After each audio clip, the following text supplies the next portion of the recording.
Welcome to the Fearful Fright series, where we will be reading with our favorite green ghoul, Grimmer. Now sit back and enjoy this twisted tale. Today our story is called Briar Hollow. The old cemetery behind Briar Hollow had been abandoned so long that even the town dogs refused to wander near it. The iron gate sagged on one hinge, groaning softly when the wind nudged it, and the headstones leaned like tired men who had given up on standing straight. Moss swallowed names. Dates dissolved. The ground itself smelled wrong, wet, metallic, and faintly sweet, like rot trying to disguise itself. Grave 317 sat at the far back, half sunk into the earth beneath a crooked yew tree. At exactly 12:17 a.m., the soil began to move. It didn't explode outward. It breathed. The ground rose and fell once, twice, and then a pale hand pressed up through the dirt, fingers long and thin, nails dark as old blood. The wrist followed, then an arm, skin stretched tight over bone, veins faintly visible and pulsing, still learning how to wake. Elias Ketter emerged slowly, reverently, as if the grave were a womb and not a prison. Dirt clung to his face and filled the hollows of his eyes, but when those eyes opened, they gleamed wet and red, reflecting moonlight like an animal's. He inhaled. The night rushed into him. Elias had been buried in 1891, staked through the chest by trembling hands that didn't quite believe what they were doing. The stake was still there, rotted to pulp, useless now. Time had been kind to him in its own cruel way. Time had freed him. He rose from the grave, brushing soil from his coat, which had long ago fused into something closer to a burial shroud. His mouth curved into a smile that showed just a hint of fang. He could smell them. Life. Warmth. A house sat at the edge of the cemetery, close enough that its porch light cast a weak yellow glow between the trees. The Miller house. Two old men lived there, brothers who had grown old together and never left town. Walter Miller, 78, slept in the recliner with the television murmuring nonsense to an empty room. Frank Miller, 82, lay in the back bedroom, breathing through a whistle in his throat, dreaming of nothing at all. Elias drifted through the yard without sound. Grass didn't bend beneath his feet. Gravel didn't crunch. Even the crickets went silent as he passed. He reached the back door and paused, listening. He didn't need to knock. The lock clicked open on its own. Inside, the house smelled of old wood, dust, menthol ointment, and fading memories.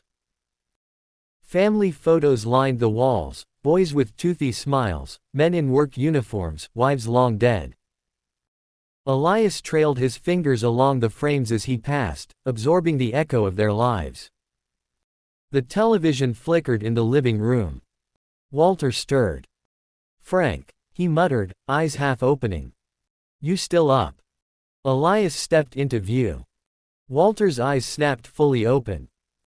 For a moment, his mouth opened as if to scream, but no sound came out. Elias met his gaze, and the paralysis settled in instantly, like ice flooding Walter's veins. He couldn't move, couldn't blink, couldn't even swallow. His heart hammered wildly against his ribs as Elias leaned closer.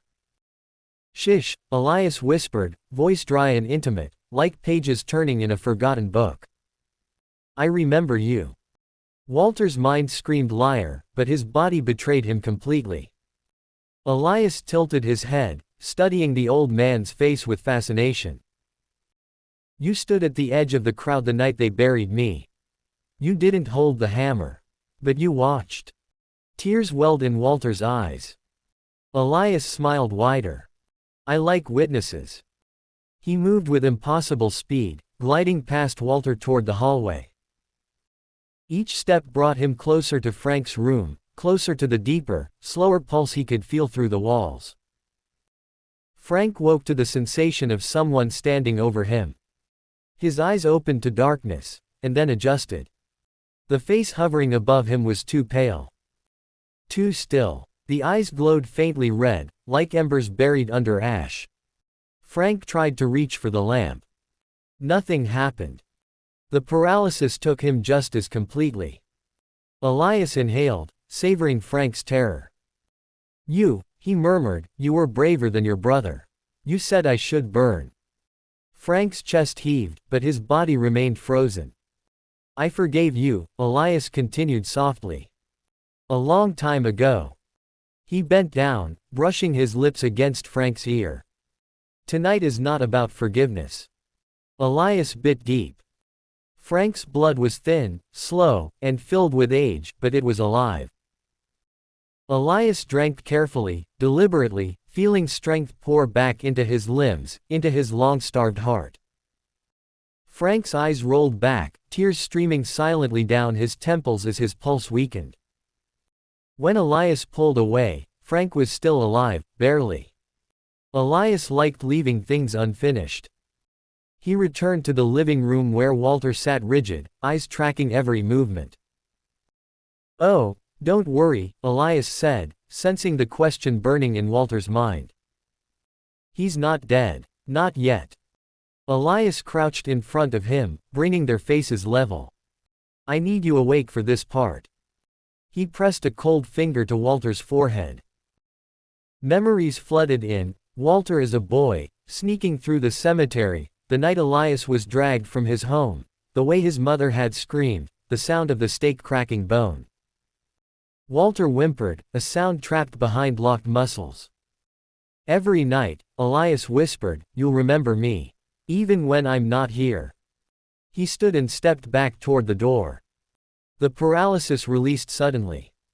Walter collapsed forward, gasping, choking on air as if he'd been underwater. He screamed Frank's name and clawed his way down the hall. Frank was alive, but changed. His eyes stared at nothing. His skin had gone gray, his breath shallow and irregular. He never spoke again. By morning, Elias was gone. The grave behind the cemetery lay undisturbed. But some nights, when the wind is just right, Walter swears he hears footsteps moving through the house. And Frank, if you watch closely, sometimes smiles at the dark, showing teeth just a little too sharp. Because Elias Ketter doesn't always return to his grave. Sometimes. He waits.